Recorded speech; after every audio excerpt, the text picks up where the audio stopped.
열등감이 있는 사람들은 지나치게 다른 사람의 시선을 의식하며 생활을 합니다. 그러다 보니 그 사람 안에는 자유함이 없습니다. 생각하는 것도 행동하는 것도 누군가를 늘 의식하기에 주눅이 들어 있습니다. 자기 주관이 없기에 자신의 삶을 살기보다는 다른 사람을 위한 삶을 살아가기가 쉽습니다. 그러나 성숙한 사람은 다릅니다. 성숙한 사람들도 다른 누군가를 의식하며 행동하기도 합니다. 열등감이 있는 사람과 성숙한 사람의 가장 큰 차이는 한 단어로 구분됩니다. 성숙한 사람에게는 배려라는 두 글자가 사용됩니다. 배려하는 성숙한 사람들이 다른 누군가를 의식하는 것은 섬기기 위해서입니다. 자신의 행동으로 누군가가 불쾌해하지는 않을까, 힘들지는 않을까 하며 늘 살핍니다. 성숙한 사람들은 또한 말을 할 때와 하지 말아야 할 때를 분명히 알고 행동합니다. 그래서 다른 의견이 있을 때에도 틀림을 비판하는 것이 아니라 다름을 인정합니다. 로마 교회에는 두 가지의 부류의 사람들이 있었습니다. 유대 그리스도인들과 이방 그리스도인들입니다. 이들은 서로의 다름을 인정하지 않고 틀림만을 비판하고 업신여깁니다. 흑백 논리만 주장합니다. 자신의 것만 옳다고 주장합니다. 유대 그리스도인들과 이방 그리스도인들 간에 두 가지의 논쟁으로 갈등이 있었습니다. 레위기 11장에 보면 음식 예법이 나오고 있습니다. 36가지의 짐승들이 나오고 정결하여 먹어도 되는 음식과 먹어서는 안 되는 음식이 나오고 있습니다. 갈라디아서를 보면 베드로가 식탁의 교제를 하다가 예루살렘에서 누가 왔다는 소식을 듣고 일어나서 도망가는 장면이 나옵니다. 이 장면은 유대인들이 레위기 11장에 따라서 절대로 식탁에서 이방인과 함께 식사하지 않았다는 것을 알 수 있습니다. 두 가지 논쟁 중 하나는 음식에 관한 문제였고 또 하나는 날에 대한 견해였습니다. 당시 로마 시장에서 파는 고기의 대부분은 우상에게 바쳐진 제물들이었습니다. 그래서 로마 교회 안에는 자연스럽게 우상에게 바쳐졌던 고기를 먹었습니다. 믿음이 강한 사람들은 모두가 하나님이 주신 거룩한 음식이기에 괜찮다, 먹어도 된다라는 생각으로 믿음이 약한 사람들을 업신여겼습니다. 믿음이 약한 사람들은 또 어떻습니까? 이방신에게 드려진 제물을 어떻게 먹을 수 있느냐며 그들을 심판하고 정죄하였습니다. 유대교의 음식에 관한 관습을 기독교인이 따라야 하느냐 아니면 따르지 않아도 되느냐 하는 문제가 두 그룹 안에 있었던 첫 번째 문제였습니다.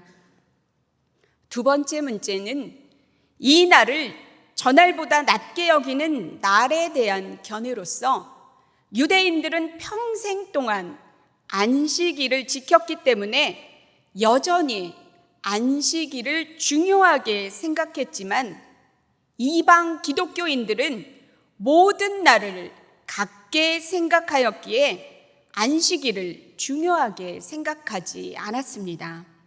여기에서 오는 견해 차이였습니다. 서로의 다름을 인정하지 않고 틀림만을 주장하는 이들에게 성숙한 사람들이 하는 배려라는 단어는 찾아볼 수가 없습니다. 서로가 옳다고만 하고 싸우는 로마 교회 성도들에게 한 통의 편지가 전달이 됩니다. 이것이 로마서이고 로마서의 가장 중요한 기록 목적은 연합과 일치였습니다. 하나됨입니다. 오늘은 본질이 아닌 비본질로 인하여 하나 되지 못하게 하고 있는 로마 교회 성도들에게 사도 바울이 말하고 싶은 세 가지의 메시지를 같이 살펴볼 것인데, 첫 번째는 비판하는 것이 왜 걸림돌과 장애물이 되는지를 살펴볼 것이고, 두 번째는 복음의 중요한 원리가 무엇인지를 살펴볼 것이며, 세 번째는 하나님 나라의 본질이 무엇인지를 보겠습니다. 본문 13절의 말씀입니다. 본문 13절의 말씀 함께 봉독합니다. 그런즉 우리가 다시는 서로 비판하지 말고 도리어 부딪힐 것이나 거칠 것을 형제 앞에 두지 아니하도록 주의하라. 아멘.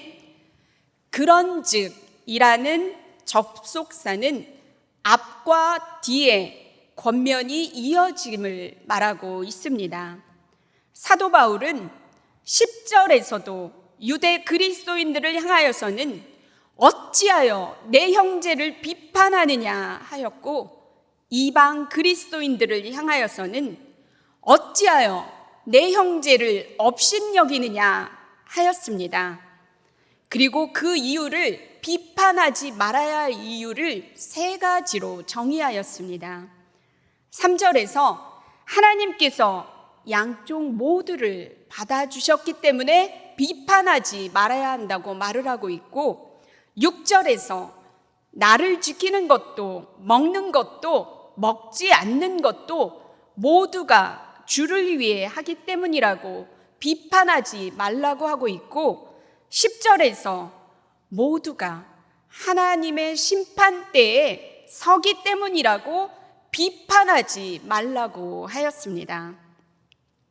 13절에서 다시는 서로 비판하지 말라는 말을 한 번 더 한 후에는 부딪힐 것이나 거칠 것을 형제 앞에 두지 아니하도록 주의하라는 배려를 요구하고 있습니다. 개역 개정에서는 주의하라는 단어가 새 번역에서는 결심하다로 번역이 되어 있습니다. 부딪힐 것과 거친 것은 같은 뜻으로서 길 위에 솟아난 돌뿌리를 가리킵니다. 이제 서로를 판단하고 비판하는 것은 멈추고 형제들에게 장애물과 걸림돌이 있는지를 결심하고 배려하여 살피라고 하고 있습니다. 이 단어들은 배교와 관련이 있습니다. 신앙의 본질과 관련해서는 잘못했다면 사랑하는 마음으로 권면하여 믿음을 지키게 해주면 되지만, 진리에 관한 문제가 아니라면 그 사람의 견해를 존중해 주면 된다는 것입니다.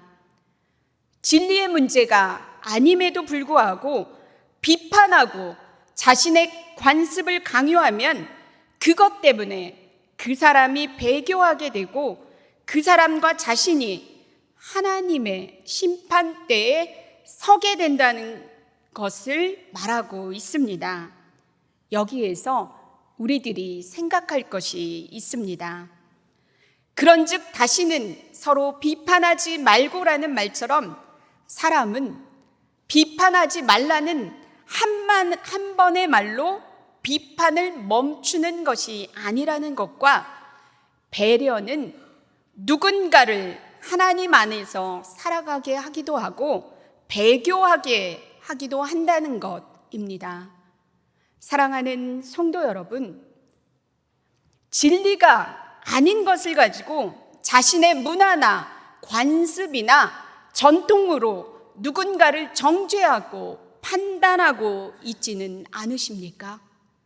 이런 행동이 지속된다면 어쩌면 누군가를 하나님께로부터 멀어지게 하는데 내가 도구로 사용될 수 있음을 명심하시기 바랍니다. 오늘 사도 바울이 말하고 싶은 것은 누군가에게 장애물, 걸림돌이 된다면 심사숙고하는 결심, 결정, 배려를 하라는 것입니다. 저와 여러분의 삶에 무엇을 결심하고 결정해야 할지를 고민하여 누군가를 넘어뜨리는 통로가 아니라 누군가를 세워주는 통로로 귀하게 사용되어지길 간절히 바랍니다. 본문 14절의 말씀입니다. 함께 봉독합니다. 내가 주 예수 안에서 알고 확신하노니 무엇이든지 스스로 속된 것이 없으되 다만 속되게 여기는 그 사람에게는 속되니라. 아멘. 음식 문제에 관해서 사도 바울은 강한 자들의 견해에 동의하고 있습니다. 속되다라는 단어가 3번이나 나오고 있고 음식에 관한 규정에서 부정한 음식을 말하고 있습니다. 사도 바울은 음식 자체는 부정한 음식, 정한 음식이 따로 있지 않다라고 분명하게 말하고 있습니다. 성경에서도 하나님께서 지으신 모든 것이 선함에 감사함으로 받으면 버릴 것이 없다고 하였고, 예수님께서는 입으로 들어가는 것이 사람을 더럽게 하는 것이 아니라 입에서 나오는 그것이 사람을 더럽게 한다고 하였습니다. 입에서 나오는 것들은 마음에서 나오는 것으로서 사람을 더럽게 합니다. 부정과 정결의 기준은 음식 자체에 있지 않습니다. 마음에 달려 있습니다. 사도행전 10장 14절부터 15절에서는 베드로가 하나님께서 깨끗하다고 하는 것을 속되다 하지 말라는 주님의 음성을 듣게 됩니다. 사도행전에서의 정결과 부정의 기준은 믿음에 관한 문제였습니다. 예수님의 가르침을 분명히 알고 있었던 사도 바울은 확신합니다. 음식 자체가 부정한 것이 아니라 우리의 마음과 믿음에 관한 문제라는 것입니다. 우리들은 어떤 마음과 믿음으로 살아가고 있습니까? 누군가를 어떤 마음과 어떤 믿음으로 바라보고 계십니까? 본문 15절의 말씀입니다. 함께 봉독합니다. 만일 음식으로 말미암아 내 형제가 근심하게 되면 이는 내가 사랑으로 행하지 아니함이라. 그리스도께서 대신하여 죽으신 형제를 내 음식으로 망하게 하지 말라. 아멘. 사도 바울은 강한 자들의 음식에 관한 견해를 일단은 지지하지만 그들에게도 경고를 하고 있습니다. 강한 자가 약한 자를 경멸하여 그가 근심하게 되면 그것은 사랑으로 행하지 아니함이라고 합니다. 여기에서 중요한 복음의 원리가 있습니다. 복음이 가르치는 원리는 율법이 아니라 사랑입니다. 사랑의 원리는 내가 생각하는 것, 내가 하는 것이 모두가 옳다고 주장하지 않고 상대방을 먼저 생각하고 배려하는 것입니다. 어떤 음식을 먹건 그 음식 때문에 심판을 받지는 않습니다. 그러나 음식 문제 때문에 사랑의 원리를 어기고 형제를 시험 들게 하여 음식으로 망하게 하는 것, 그가 복음을 버리게 하는 것, 그것은 그리스도께서 그를 위하여 죽으신 것이 헛되게 되는 것이라고 하고 있습니다. 사랑하는 성도 여러분, 예수 그리스도께서는 우리들을 위하여 십자가에 죽으셨습니다. 예수님의 그 죽으심은 내가 마땅히 받아야 할 그 형벌을 대신 받으신 죽음이라는 것을 기억해야 합니다. 십자가의 그 사랑은 죽음보다 강한 사랑입니다. 그 십자가의 사랑을 기억하고 상대방을 사랑으로 대한다면 적어도 우리들은 누군가를 넘어지게 하지는 않을 것입니다. 하나님을 떠나게 하지는 않을 것입니다. 저와 여러분의 삶에 누군가를 대할 때에는 사랑의 원리로 행하여 예수 그리스도의 그 희생적인 사랑이 헛되지 않게 되기를 간절히 바랍니다. 본문 16절의 말씀입니다. 그러므로 너희의 선한 것이 비방을 받지 않게 하라. 아멘. 이 말씀은 우상에게 바쳐졌던 음식물은 먹어도 상관없다는 생각 자체는 옳다고 할 수 있어도 그 음식물을 먹는 행동 때문에 다른 형제가 마음에 근심하고 시험에 들게 된다면 비방을 받을 수도 있으니 받지 않게 하라는 이야기입니다. 고린도전서 8장 13절에서 사도 바울이 만일 음식이 내 형제를 실족하게 한다면 나는 영원히 고기를 먹지 아니하여 내 형제를 실족하게 하지 않겠다라는 선포와도 같습니다. 아무리 선한 것이라고 하더라도 잘 사용하는 것이 중요하고 자신에게 주어진 자유도 누군가를 위하여 사용하지 않는 사도 바울의 배려를 느낄 수 있습니다. 그리고 나서 본문 17절부터 19절에서 교회에서 추구해야 할 본질의 말씀이 선포되고 있습니다. 본문 17절부터 19절의 말씀 함께 봉독합니다. 하나님 나라는 먹는 것과 마시는 것이 아니요 오직 성령 안에 있는 의와 평강과 희락이라. 이로써 그리스도를 섬기는 자는 하나님을 기쁘시게 하며 사람에게도 칭찬을 받느니라. 그러므로 우리가 화평의 일과 서로 덕을 세우는 일을 힘쓰나니. 아멘. 하나님 나라의 본질은 내가 무엇을 먹고 마실 권리가 있는지와는 아무 상관이 없다는 것입니다. 하나님 나라에서 가장 중요한 것은 성령 안에 있는 의와 평강과 희락입니다. 의와 평강과 희락은 하나님 나라가 성도에게 주는 선물로서 이것은 반드시 성령을 통해 주어집니다. 의는 최후의 심판대에서 받는 것이 아니라 이미 성령을 통해 주어진 하나님과의 올바른 관계를 말하는 것이고, 평강은 깨어진 하나님과의 관계가 회복되는 것과 성도들 간에 갈등이 없는 평화로운 관계를 말하는 것이며, 희락은 기쁨 안에서 인생을 살아가는 것입니다. 하나님 나라의 통치를 받는 하나님의 나라는 무엇을 먹고 마시는가의 문제가 아니라 성령 안에서 의와 평강과 희락을 누리며 사는 것이고, 공동체가 연합하여 하나님을 기쁘시게 하는 것이며 사람에게 칭찬을 받고 그 안에서 화평과 덕을 세우는 것입니다. 여기에서 우리들이 생각할 것이 있습니다. 하나님 나라 백성이 갖추어야 할 세 가지 덕목이 있었습니다. 의와 평강과 희락입니다.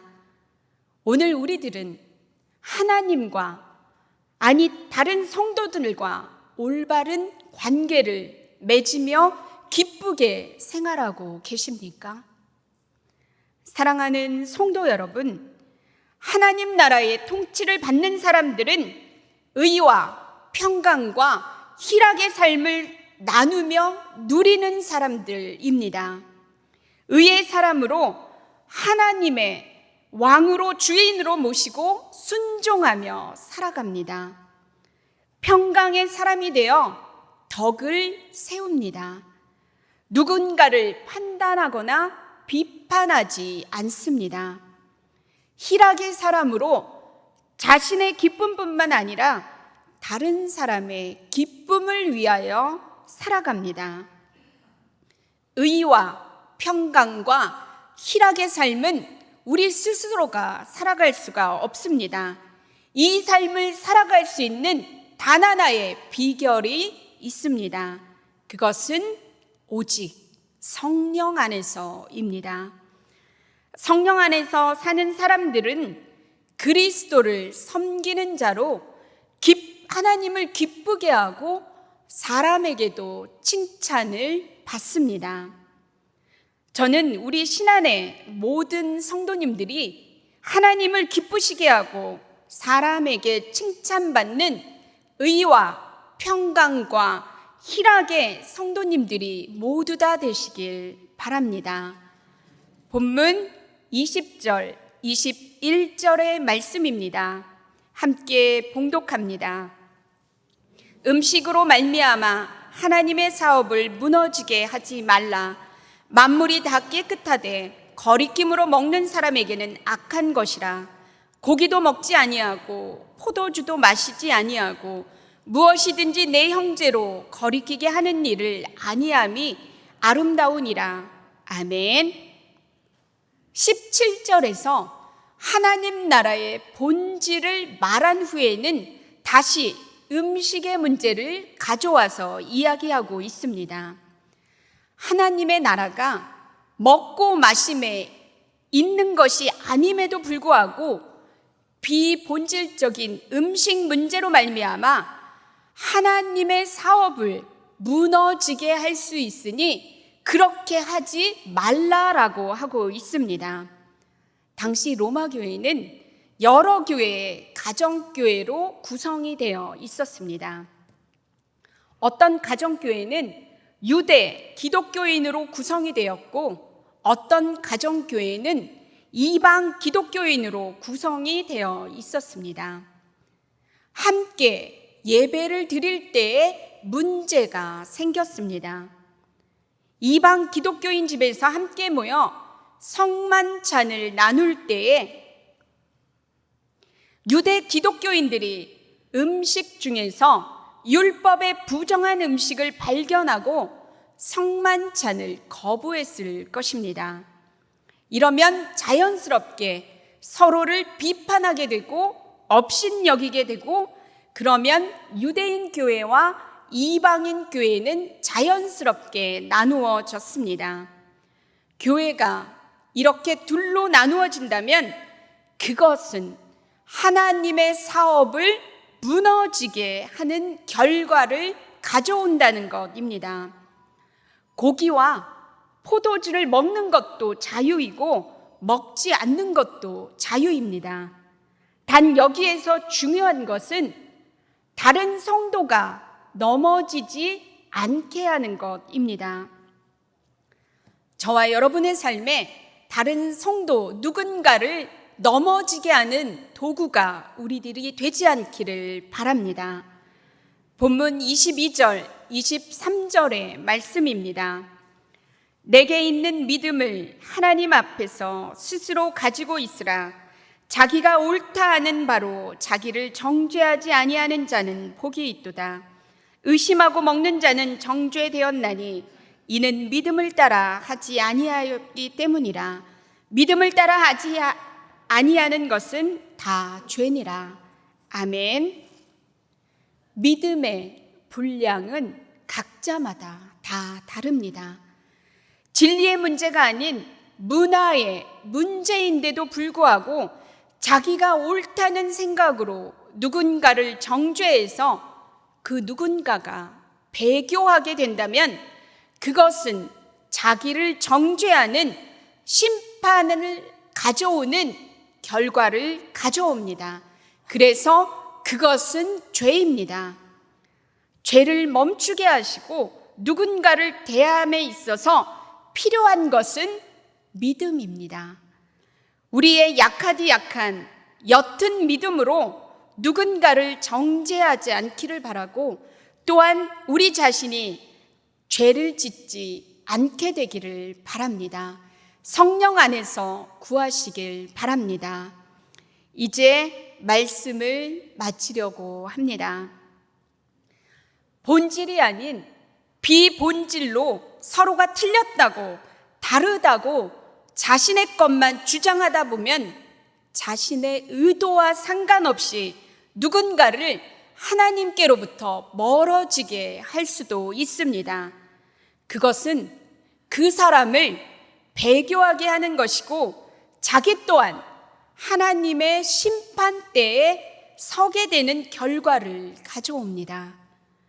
예수 그리스도께서 우리가 그토록 틀렸다고 비판하는 그 사람을 위하여 온몸이 갈기갈기 찢겨지면서까지 십자가에 피를 흘리시며 돌아가셨습니다. 그 사람을 비판하는 것을 멈추지 아니하면 그가 시험 들어 복음을 버리게 되고 그것은 아가서 8장 6절에 나오는 죽음보다 강한 예수 그리스도의 사랑을 헛되게 하는 것입니다. 틀림과 다름의 그 틈은 사랑과 믿음입니다. 우리에게 부족한 사랑, 연약한 믿음을 오늘 성령 하나님께 구해보시면 어떻겠습니까? 그때 우리 안에 의와 평강과 희락을 누리는 하나님의 나라가 임할 것입니다. 신안의 모든 성도님들이 틀림과 다름의 틈을 사랑과 믿음으로 메꾸는 성령의 사람들이 다 되길 간절히 바랍니다.